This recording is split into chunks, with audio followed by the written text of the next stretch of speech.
السلام علیکم سامعین، حاضر خدمت ہے ہم سفر کی اگلی قسط۔ وہ نہ بوکھلائی تھی نہ گھبرائی تھی، وہ صرف حیران نظر آ رہی تھی، جبکہ اصولاً تو اسے خضر عالم سے بھی زیادہ ڈرنا چاہیے تھا۔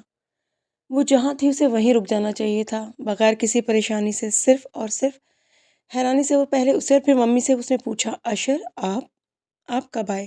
ممی آپ؟ اس کا یہ ادھورا جملہ مکمل نہیں ہو پایا تھا، ماما نے بات کاٹ دی تھی۔ خیرت تم یہاں کیا کر رہی ہو؟ وہ مما کی اس بات کو سننے کے بعد پریشان اور خوفزدہ ہوئی تھی۔ اس نے انسانی فطرت کے اتنے برخلاف کیوں ریئیکٹ کیا؟ اس سوال کے جواب اس کے پاس نہیں تھے، علاوہ اس کے کہ وہ بے قصور تھی۔ وہ وہاں کیوں تھی، کس وجہ سے تھی؟ مگر جو اس نے اور اس کی ممی نے اس کی وہاں موجودگی سے مطلب اخذ کیا، وہ شاید خیرت کے وہم و گمان اور اس کی سوچوں سے بھی آگے کی بات تھی۔ وہ روتے گر گراتے ممی کی چیخوں کے بیچ آدھے ادھورے لفظوں میں کچھ کہنے کی کوشش کر رہی تھی۔ وہ لفظ ممی کی چیخوں، ان کی روتی آواز میں دب گئے تھے۔ اسے ممی کی آواز، ان کا رونا، ان کا بیان کرنا یاد تھا، مگر خیرت کے ادھورے لفظ اسے ذہن میں تازہ نہیں ہو پا رہے تھے۔ تب وہ اس کے پاس آئی تھی۔ یہ سب جھوٹ ہے، یہ شخص جھوٹ بول رہا ہے، بکواس کر رہا ہے۔ اس نے اپنے ہاتھ کی طرف دیکھا، وہ کمرے میں نہیں تھی، مگر وہ اس کے بازو کو جکڑ کر بری طرح رو رہی تھی۔ آپ کو میرا یقین ہے نا؟ آپ کو پتہ ہے نا میں ایسی نہیں ہوں؟ خدا کی قسم کھا کر کہتی ہوں میں ایسی نہیں ہوں، میرا یقین کریں، میں نے کچھ غلط نہیں کیا۔ میں آپ کی وہی خیرت ہوں جو صرف اور صرف آپ سے محبت کرتی ہوں۔ وہ اس کے گھٹنوں سے لپٹی اس کے پیروں کے گرد ہاتھ لپیٹ کر زاروں قطار رو رہی تھی۔ خیرت، اسے بلند آواز میں پکارتا یکدم وہ بیڈ سے اٹھا۔ تم ایسی نہیں ہو، میں جانتا ہوں، میری خیرت ایسی نہیں ہے، میں جانتا ہوں، مگر جو کچھ ہوا وہ کیوں ہوا میں یہ نہیں جانتا۔ جتنا سوچ رہا ہوں میری الجھن بڑھتی جا رہی ہے۔ وہ اپنے گھٹنوں میں چہرہ رکھ کر یوں سسک اٹھا جیسے وہ ابھی بھی اس کے پیروں سے لپٹ کر رو رہی ہو۔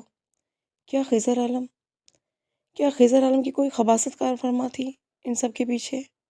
اس کی اور خیرت کی محبت بھری زندگی کو آگ لگانے والا کیا وہ ذلیل انسان تھا؟ وہ سوچ رہا تھا، اسے یاد آ رہا تھا جب خیرت نے یونیورسٹی میں ایڈمیشن لیا تھا، تب اچانک ہی خضر نے ان کے گھر میں زیادہ آنا جانا شروع کر دیا تھا۔ شروع میں تو وہ صرف گھر پہ مہمان کے طور پر اخلاقاً سے اچھی طرح پیش آتا تھا کہ مہمان آیا ہے، اور ممی کے ساتھ وہ بھی خضر عالم کے ساتھ آ کر بیٹھ جایا کرتی تھی۔ یونیورسٹی میں زبردستی خیرت کے گروپ میں گھسا تھا۔ خیرت نے اسے دوستی نہیں کی تھی، وہ لیکچر اور اسائنمنٹ کے بہانے اس کے پیچھے پڑا رہتا تھا۔ خیرت معصوم تھی، سادہ تھی، اس کی خباثتوں کو نہیں سمجھ پائی۔ اس روز وہ ذلیل انسان خیرت کو کسی بہانے سے اپنے ناپاک ارادے کی تکمیل کے لیے اپنے اپارٹمنٹ لے گیا تھا، کچھ جھوٹ بول کر، کچھ غلط بیانی کر کے۔ اسے یاد آ رہا تھا خیرت بیل کی آواز پر جب کسی طرف سے نکل کر دروازے کے سامنے آئی تھی تو کیا بول رہی تھی؟ کون ہے خضر؟ کیا آ گئی؟ وہ کیا کہنا چاہتی تھی؟ وہ آگے کیا بولنا چاہتی تھی جس کے بارے میں بول رہی تھی؟ کم از کم یہ ذکر پڑا کہ ہوم ڈیلیوری کا نہیں تھا۔ خضر عالم اور وہ خبیث انسان خیرت سے کوئی جھوٹ بول کر اسے اپنے ساتھ لے گیا تھا۔ خیرت آگے کیا کہنا چاہتی تھی اس کی سمجھ نہیں آ رہی تھی اسے، مگر وہ یہ ضرور سمجھ رہا تھا خیرت جس بھی جاندار یا بے جان چیز کے آنے کی ادھوری بات بول رہی تھی وہی جھوٹ تھا جس کے ذریعے خضر عالم مکاری اور عیاری سے اسے اپنے ساتھ اپارٹمنٹ لے کر گیا تھا۔ اس کی رگوں میں دوران خون تیز ہو گیا، خون کھولنے لگا۔ اگر اس سب کے پیچھے واقعی خضر عالم کا ہاتھ ہے تو اس شخص کو اپنے ہاتھوں سے عبرتناک موت دوں گا، مگر اس صحیح بات کا پتہ کیسے چلے گا؟ مگر کیا وہ خیرت سے یہ بات کو بھی پوچھ پائے گا؟ خیرت کے دل میں اس کے لیے بدگمانی مزید بڑھ جائے گی۔ اس کے سامنے اس کی، خیرت کی اور حریم کی 3 زندگیاں ایک سوالیہ نشان بن کر کھڑی تھیں۔ وہ 4.5 سال پہلے کی اس روز کے بعد ہوئی تمام باتیں ترتیب سے پھر دہرانے لگا تھا۔ خیرت نے اس کی واپسی کا انتظار کیوں نہیں کیا تھا؟ کیا وہ اس کی وجہ سے گھر چھوڑ کر چلی گئی تھی، گھر سے ناراض ہو کر چلی گئی تھی؟ کہ خضر عالم کے گھر جب وہ پاؤں پکڑ کر اسے اپنی بے گناہی کا یقین دلاتی رہی تب اس نے یقین نہیں کیا؟ اس کے علاوہ اس کا کوئی دوسرا ٹھکانہ بھی نہیں تھا۔ نہیں، یہ بات ہو ہی نہیں سکتی۔ اور یہ بھی تو یاد رکھے کہ اگر وہ اسے ناراض ہو کر گئی ہوتی تو جو ایک خط وہ اس کے نام چھوڑ گئی تھی، اس سے اپنی ناراضگی اور ظاہری لاتعلقی ظاہر کرنے کے لیے اس کے بعد دوسرا خط کیوں نہیں لکھا؟ اس کے ذہن میں خیرت کے گھر چھوڑ کے جانے کے بارے میں باتیں ترتیب سے دماغ میں آنے لگی۔ وہ 15 دن اسپتال میں داخل رہا اور پھر گھر آنے کے بعد خود کو بظاہر نارمل ظاہر کر کے وہ اگلے دن آفس جانے کی تیاری کر رہا تھا۔ تب نور افزا اس کے کمرے میں آئی تھی۔ اس نے سنجیدگی سے اس کی طرف دیکھا، اس کی آمد کی وجہ پوچھی تو اس نے اس کے ہاتھ میں سفید رنگ کا لفافہ پکڑایا تھا۔ کیا ہے یہ؟ خیرت بی بی خط دے کر گئی تھی آپ کے لیے۔ تب یہ نام سنتے اس کی رگیں تن گئی تھی۔ اس کا فشار خون بلند ہونے لگا تھا۔ نور افزا سے خط پکڑ کر اس نے اس کو کھولے بغیر ایک طرف ڈال دیا، جیسے وہ ایک سانپ ہو، زہریلا، کوئی خط نہ ہو۔ اس خط میں کیا ہوگا؟ اپنے گھر چھوڑ جانے کی وجوہات، اس کے ساتھ شادی شدہ زندگی میں ناخوشی کی داستان، یوں چلے جانے پر افسوس، معذرت، مگر وہ اس کے ساتھ بالکل خوش نہیں تھی۔ یہ واضح اعلان، طلاق کا مطالبہ، شاید حق مہر کی ڈیمانڈ، اس بات کو بھی ہفتہ 10 دن ہی ہوئے ہوں گے جب اس کے آفس میں اس کے ذاتی فون نمبر پر، جس پر آنے والی کالز وہ خود ریسیو کیا کرتا تھا، یہ نمبر صرف خاص لوگوں اور قریبی رشتہ داروں تک محدود تھا، اس پر ایک کال آئی تھی۔ اس نے کال ریسیو کی تھی۔ تب اگر جانتا ہوتا یہ کال کس کی ہے اسے ہرگز ریسیو نہ کرتا۔ ہیلو اشر، میں خیرت بات کر رہی ہوں۔ اپنے ہیلو کے جواب میں جو آواز اس سے زندگی بھر نہیں سننا چاہتا تھا وہ ابھری، سوری، میں اس نام کی کسی عورت کو نہیں جانتا۔ اس نے اس کی بات پوری ہونے سے پہلے لائن کاٹ دی تھی۔ خیرت احسان کی یہ ہمت، یہ جرأت کہ اسے فون کرے، اس سے مخاطب ہو، کہ اسے اپنی زندگی پیاری نہیں ہے، جو اس کے اندر بھڑکتی آگ کو باہر نکالنے اور اسے کسی انتہائی شدید رد عمل دینے پر مجبور کرنے پر اکسا رہی ہے۔ ابھی اس فون کال کو ہی نہیں بھول پایا تھا۔ اس کی آواز سن کے جو غصہ اور اشتعال پہلے سے زیادہ تھا وہ بڑھ گیا تھا۔ وہ اس سب پر قابو پانے کی کوشش کر رہا تھا۔ اس فون کال کے شاید 1 یا 1.5 مہینے بعد اس نے اپنے آفس میں اپنے گھر کے پتے پر اپنے آفیشیل ڈاک کے ساتھ وہ مخصوص ہینڈ رائٹنگ لفافے پر دیکھی تھی، جس پر اس کا نام اور اس کے آفس کا پتہ اور لفافے کے کونے پر پرائیویٹ اینڈ کانفیڈینشیل لکھا تھا۔ بھیجنے والے کے نام پتے کے بغیر بھی وہ اس کی لکھائی کو بہت اچھی طرح پہچانتا تھا۔ اسے یہ خطوط، یہ فون کالز کس کی لیے کی جا رہی تھی؟ طلاق یا حق مہر مانگنے کے لیے؟ یا اسے چھوڑ کے جانے کے 2-3 مہینے بعد ہی عقل ٹھکانے آ گئی ہے؟ ساری دنیا میں اشر حسین کے علاوہ کوئی اور نہیں تھا ٹھکانہ اس کے پاس، یہ یاد آ گیا ہے۔ اب اس کے گھر میں اس کی زندگی میں واپسی کے لیے معافی تلافی کی کوشش کی غرض سے یہ رابطے کیے جا رہے ہیں۔ وجہ چاہے جو بھی تھی، وہ اس کے نام سے شدید نفرت کرتا تھا، شدید ترین۔ اس نے اس لفافے کو کھولے بغیر جوں کا توں بند حالت میں ہی پرزے پرزے کر دیے تھے۔ اپنے آفس میں اپنی میز کے پاس کھڑے ہو کر ہی لائٹر سے آگ لگا کر جلا ڈالا تھا۔ خیرت احسان نام کی کسی عورت سے بھی وہ واقف نہیں تھا۔ وہ بھول جانا چاہتا تھا اسے، اس سے کوئی رابطہ رکھنے کی کوشش وہ نہ کرے، وہ یہ چاہتا تھا، مگر اب مزید کچھ سہنے کے لیے تیار نہیں تھا۔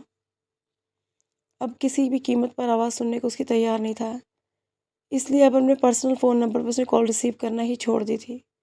اس نے اپنی سیکرٹری کو بلا کر اس نے انتہائی مختصر 2 ٹوک اور حکمیہ لہجے میں کہا تھا کہ اس کے لیے خیرت احسان کی کال جب بھی آئے، کچھ بھی ہو، کال اسے منتقل نہ کی جائے۔ اور اس کے بعد اسے پتہ چلا تھا کہ دنیا ہمیشہ آپ کی زندگی کے چھپے گوشوں، جن کا آپ اعلان نہ کرنا چاہتے ہوں، آپ جن پہ بات نہ کرنا چاہتے ہوں، جنہیں آپ چھپانے کی صحیح کرتے ہوں، ان کے پیچھے پڑی رہا کرتی ہے۔ آپ خود اس موضوع پر ببانگ دہل، بغیر کسی شرمندگی اور ہچکچاہٹ کے بات کریں تو لوگوں کا اس موضوع میں سارا انٹرسٹ ہی ختم ہو جاتا ہے۔ تب شدید غصے اور طیش کے عالم میں سوچا نہیں تھا، پر اب سوچ رہا تھا۔ خیرت نے سے فون کالز کہاں سے کی تھیں؟ وہ خط کہاں سے لکھے تھے؟ کیا نواب شاہ سے؟ کیا خیرت اس کا گھر چھوڑ کے جانے کے بعد نواب شاہ اپنے پرانے محلے چلی گئی تھی؟ مگر کیوں؟ اس نے تو گھر جانے کے لیے نہیں کہا تھا، آخر وہ گھر سے گئی کیوں تھی؟ مگر کیوں؟ وہ اس طرح مجرموں کی طرح کیوں چلی گئی تھی؟ منہ چھپا کر تو مجرم بھاگا کرتے ہیں، پر اب وہ یہ سب کچھ کس سے پوچھے؟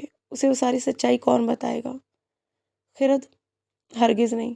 اس کا انداز بتاتا ہے کہ اس بات پر وہ رتی برابر بھی پرواہ نہیں کرتی کہ اس کے کردار کے بارے میں کیا سمجھتا ہے۔ اس کا انداز ایسا ہوتا تھا جیسے میری بلا سے تم مجھے جتنا بھی بد کردار سمجھتے ہو، میں اس سے بڑھ کر سمجھ لوں تم مجھے فرق ہی نہیں پڑتا، میں تم پر تھوکتی بھی نہیں۔ وہ دوسرا خط اس نے پھاڑ کر جلایا تھا، مگر وہ پہلا خط اس نے صرف غصے میں دور اٹھا کر پھینک دیا تھا۔ 4.5 سال پرانی بات تھی، 4.5 دن نہیں۔ جو کمرے میں جا کر اس خط کو ڈھونڈ لے۔ وہ اپنے سر کو دونوں ہاتھوں سے تھام کر بے بسی سے بیٹھ گیا۔ وہ خط ہی وہ واحد ذریعہ تھا جو اسے وہ ساری سچائی بتا سکتا تھا جو شاید خیرت کبھی بھی اور کسی بھی قیمت پر نہ بتاتی۔ طلاق کا مطالبہ، حق مہر کا دعویٰ۔ وہ خوددار اور غیرت مند لڑکی اس خط میں پتہ نہیں اپنی کیا سچائی لکھ کر گئی ہوگی جو اس کے اس گھر سے جانے کی وجہ بنی تھی۔ سوال بے شمار تھے اور جواب اس کے پاس ایک بھی نہیں تھا۔ اس نے سوالوں جوابوں کے درمیان گھیرے، کسی ایک بھی بات کا جواب نہ پاتے خود خیرت کے کپڑے اور اپنا لنچ باکس پیک کر کے ہاسپٹل واپس آ گیا۔ چہرے پر حیرت یا ناگواری کچھ بھی لیے بغیر خیرت نے اسے کپڑے لے لیے تھے اور انہیں تبدیل بھی کر لیا تھا۔ جب تک حریم کو روم میں شفٹ نہ کر دیا تھا وہ تھوڑی دیر کے لیے بھی گھر نہیں جانا چاہتی تھی۔ وہ فوراً لنچ نہیں کر پائے تھے۔ حریم کو درد محسوس ہو رہا تھا، ساتھ اپنے وجود کے ساتھ منسلک تاروں اور طبی حالات کی وجہ سے وہ گھبرائی ہوئی تھی، اور سب سے بڑھ کر ماما کو اپنے پاس روکنا تھا۔ ماما کے بغیر اکیلے لیٹنے کے لیے وہ کسی قیمت پر بھی تیار نہیں تھی۔ اس نے رونا شروع کر دیا تھا جو اس کے لیے ہرگز بھی مناسب نہیں تھا۔ نرس خیرت کو آ کر اندر بلا کر لے گئی۔ خیرت اس کے ہاتھ کو تھامے اس کے پاس کھڑی رہی۔ اشر بھی اندر آ گیا اور تکلیف سے بے چین ہوتے اس نے پاپا سے بھی وہی کہا جو ماما سے کہہ رہی تھی کہ اسے یہاں سے لے جائیں۔ تمام تر آلات، سمت، ہر چیز کو یا تو خود اٹھا کر پھینک دینا چاہتی تھی یا مامی پاپا نکال کر پھینک دیں۔ وہ اس سے یہی کہتی رہی تھی اور اس پر جھک کر اسے پیار کرتے ہوئے محبت سے وہ بولا تھا، ماما پاپا تمہارے پاس ہیں پرنسس۔ یہ حریم کو اچھا نہیں لگ رہا تو بس کل ہی حریم کو اس کے پہلے والے روم میں لے چلیں گے، وہاں پرنسس کے ساتھ ماما بھی لیٹیں گی۔ خیرت حریم کو بے چین اور تکلیف میں دیکھ کر خود بھی بے چین ہو گئی تھی۔ حریم کی طرف جھک کر اسے بات کرتے، اسے پیار سے بہلاتے۔ اس نے اپنا دوسرا ہاتھ خیرت کے شانے پر تسلی دینے کے لیے رکھا تھا۔ وہ اسے دور سے آرام کرنے اور سو جانے کو کہہ رہا تھا۔ تھوڑی دیر میں میڈیسن کے زیر اثر درد بھی ختم ہو گیا اور غنودگی میں کیفیت میں چلی گئی۔ وہ دونوں ICU سے باہر نکل آئے۔ وہ خیرت کو ساتھ لے کر لنچ کے لیے آ کر بیٹھا تو وہ اپنی بے چینی پریشانی کچھ بھی اس سے شیئر نہ کر پاتی، خاموشی سے لقمے لینے لگی۔ کھانے میں اس کی پسند کی اشیاء موجود تھیں مگر شاید اس کی پسند بدل چکی تھی۔ اس کے 2-3 بار اصرار کے باوجود اس نے تھوڑا سا ہی کھانا کھایا تھا۔ اس نے شیشی کھولی، پانی کے گلاس کو ہاتھ میں لیا، اپنے دونوں ہاتھوں میں موجود ان دونوں چیزوں کو صرف 1 سیکنڈ بغور دیکھا۔ لمحہ بھر سے بھی زیادہ دیر نہیں لگائی ان گولیوں کو اس حلق میں اتارنے۔ پتہ نہیں ان گولیوں کا اس پر اثر ہونے میں کتنی دیر لگنا تھی۔ وہ گلاس اور شیشی میز پر رکھ کر بالکل سیدھی بیڈ پر لیٹ گئی اور انتظار کرنے لگی اس کا جس سے ہر زندہ انسان خائف رہتا ہے، مگر وہ ذرا بھی خائف نہیں تھی۔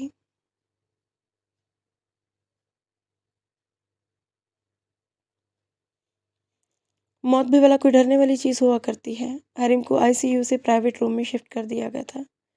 شفٹ کیے جانے کے بعد حریم کی چیک اپ کرنے کے لیے ڈاکٹر آئے اور نرس نے ان دونوں کو پوسٹ آپریشن کیئر سے متعلق کچھ ہدایات دی۔ سرجری اور دوران سرجری حریم کے دل تک پہنچنے کے لیے جو شگاف کیا گیا تھا وہ بھی بہت درد کر رہا تھا، حریم کو بہت بے چین اور پریشان کر رہا تھا۔ حریم ان میڈیسنز کے زیر اثر تھی جو اسے درد میں کمی اور سکون پہنچانے کے لیے دی جا رہی تھیں، اس لیے وہ اپنا زیادہ تر وقت سوتے ہوئے گزارتی تھی۔ نرس اسے اسپنج بات دے کر چلی گئی۔ اس کے کچھ ہی دیر بعد حریم سو گئی تھی۔ تب ان لوگوں نے لنچ کیا۔ لنچ کا دھیان بھی اشر کو ہی آیا تھا۔ وہ صبح کچھ دیر کے لیے گھر گیا تھا۔ زینت نے کھانا تیار کر رکھا تھا۔ جتنی دیر میں وہ نہایا، کپڑے بدلے، زینت نے کھانے کو اچھی طرح پیک بھی کر دیا تھا۔ گھڑی میں 3 بجے دیکھ کر اسے کھانے کا دھیان آیا تو فوراً ہی کرسی سے کھڑا ہوا۔ آ جاؤ خیرت، کھانا کھا لو۔ اس نے سامنے رکھی ایک چھوٹی سی میز صوفے کے آگے رکھ لی، اس پر کھانے کے برتن کھول کر رکھنے لگا۔ پھر اٹھ کر ہاتھ دھونے کے لیے باتھ روم چلی گئی۔ وہ ہاتھ دھو کر آ کر صوفے پر بیٹھی تو اس سے ذرا سا پیچھے ہٹ کر اپنے اور اس کے بیچ میں فاصلہ قائم رکھتے ہوئے اس نے ایک پلیٹ پہ میز پر خرد کے آگے رکھی اور دوسری اپنے سامنے رکھ لی۔ اپنی پلیٹ میں کھانا نکال کر کھانا شروع کرتے ہوئے مسلسل اسے دیکھ رہا تھا، جو ہمیشہ کی طرح کھانے کو بے رغبتی سے اور بہت کم کھا رہی تھی۔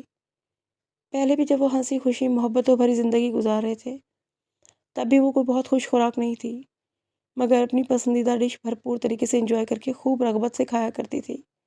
اور اب کھانا کھانا جیسے ایک کام تھا، زندہ رہنے کے لیے ناگزیر، سانس لینے کی طرح ضروری، جسے انجوائے کرنا ضروری نہیں تھا۔ ٹھیک سے کھاؤ، یہ فش تو تمہیں پسند ہے نا، یہ کیوں نہیں لی؟ گرل فش جو زینت سے خاص طور پہ کہہ کے بنوا کر لایا تھا، اس نے اس کی طرف اشارہ کر کے کہا۔ روانی میں یہ جملہ اس کے لبوں سے نکلا تھا، بولتے وقت اسے خود احساس نہیں ہوا تھا کہ وہ کیا کہہ رہا ہے۔ اس کی بات کو سن کر خرد نے جن اجنبی اور خاموش نگاہوں سے اسے دیکھا تھا، اسے اپنی کہی بات بری طرح شرمندہ ہو گیا تھا۔ وہ اپنی بات پر اجنبی نظروں سے اسے اپنی بات پر خود ہی شرمسار کروا گئی تھی۔ وہ ہر پل اس کی ممنون، اس کی احسان بند نظر آتی تھی، مگر اس کے باوجود صرف ایک پل کے لیے بھی اسے یہ حق نہیں دیتی تھی کہ اس کے کھانے پینے، اس کی کسی ذاتی ضرورت، کسی ذاتی چیز کے متعلق کچھ کہہ سکے۔ اسے حریم کے ساتھ ساتھ خیرت کی بھی فکر ہو رہی تھی۔ وہ کتنی کمزور لگ رہی تھی، اس کی آنکھوں کے گرد دیکھو تو بالکل سفید نظر آتی تھی، اس کے ہونٹ بالکل سفید ہو رہے تھے، ایسا لگ رہا تھا جیسے اس کے جسم میں خون کی کمی ہو۔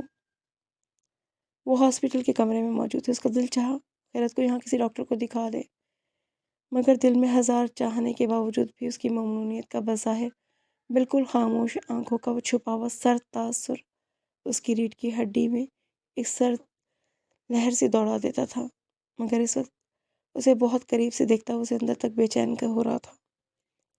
حریم کی پیدائش نارمل ہوئی تھی، اسے ایسا کوئی حق دینے پر آمادہ نہیں تھا، آمادہ نہیں، پھر بھی اسے یہ سوال پوچھنے سے وہ خود کو باز نہیں رکھ سکا۔ نہیں، پلیٹ پر نظریں مرکوز کیے اس نے یک لفظی جواب بے تاثر لہجے میں دیا، مگر اس کے اس بے تاثر انداز سے اس نے ہار نہیں مانی جن لمحوں کے بارے میں وہ کچھ نہیں جانتا تھا، آج وہ ہر حال میں جاننا چاہتا تھا۔ سیزیرین؟ اس کے بے تاثر چہرے کو بغور دیکھتے اس نے پوچھا۔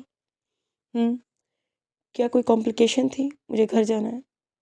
خیرت نے اس کی بات مکمل نہیں ہونے دی۔ پلیٹ میز پر رکھتے بظاہر اس نے سنجیدگی سے یہ بات کہی تھی۔ اس کی پلیٹ میں بھی کھانا بچا ہوا تھا، مگر وہ کھانا چھوڑ کر ایک دم صوفے سے کھڑی ہو گئی تھی۔ 3-4 گھنٹے میں واپس آ جاؤں گی۔ اس نے اپنی پلیٹ بھی ویسی کی ویسی میز پر واپس رکھ دی تھی، جو گرل فش وہ صرف اس کے لیے بنوا کر لایا تھا، وہ بھی ویسی کی ویسی رکھی تھی۔ خیرت نے اپنا ہینڈ بیگ، موبائل وغیرہ اٹھا کر جانے کی تیاری کر لی تھی۔ اچھا میں جا رہی ہوں، اللہ حافظ۔ وہ سوئی ہوئی حریم کو آہستگی سے پیار کر کے دروازے کی طرف جاتے ہوئے بولی، رکو میں تمہیں چھوڑ آتا ہوں۔ وہ صوفے پر اٹھ کھڑا ہوا۔ میں چلی جاؤں گی، شکریہ۔ اس کی طرف دیکھے بغیر وہ رکی نہیں، وہ بھی اس کے ساتھ باہر نکل آیا، اس کے ساتھ ساتھ چلنے لگا، سنجیدگی سے چلتے۔ خیرت نے اسے دیکھا، پھر لفٹ کے پاس آ کر رکتے متانت سے بولی، آپ حریم کے پاس رکیے، ہم دونوں میں سے اس کے پاس سے ہٹ جائیں گے، یہ مناسب نہیں ہے۔ اس کا سنجیدہ، شائستہ اور مہذب لہجہ اسے ایسا لگا جیسے اس کے منہ پر اس نے کھینچ کر ایک تماچا مارا ہو۔ میں اکیلی زندگی گزارنے، اکیلے ان سب کام کرنے کی عادی ہوں، مجھے پچھلے 4.5 سالوں سے تنہا زندگی گزارنے کی وجہ سے ان سب کی عادت ہو گئی ہے، تم اپنی یہ مہربانیاں اپنے پاس سنبھال کر رکھو۔ اس نے نہ طنز کیا تھا نہ ہی حقارت، پھر بھی اسے ایسا لگا جیسے خیرت کی اس فکر مندی خود کو چھوڑ کر آنے والی بات پر اندر ہی اندر استحضائیہ انداز میں کہہ لگا کر ہنس رہی ہے۔ اس نے ایک ٹیکسی والے کو ہاتھ دے کر پاس بلایا۔ کہاں جانا ہے؟ اس نے ٹیکسی والے کو یہ بتایا، پھر اپنے والٹ سے پیسے نکالتے ہوئے اسے کہا کہ جتنی دیر وہ اپارٹمنٹ میں رہے گی اسے نیچے اس کا انتظار کرنا ہوگا، 2-3 گھنٹوں بعد وہ اسی جگہ واپس آ جائے گی، تب تک ٹیکسی ڈرائیور وہیں رکے تاکہ اسے وہاں پہنچا سکے۔ خیرت کو اس کے اپارٹمنٹ تک چھوڑنے اور وہاں سے اسپتال میں واپس لانے کے لیے پیسوں کے ساتھ اس نے ٹیکسی ڈرائیور کو اس کے 2-3 گھنٹوں کے انتظار کے منہ مانگے پیسے دیے تھے۔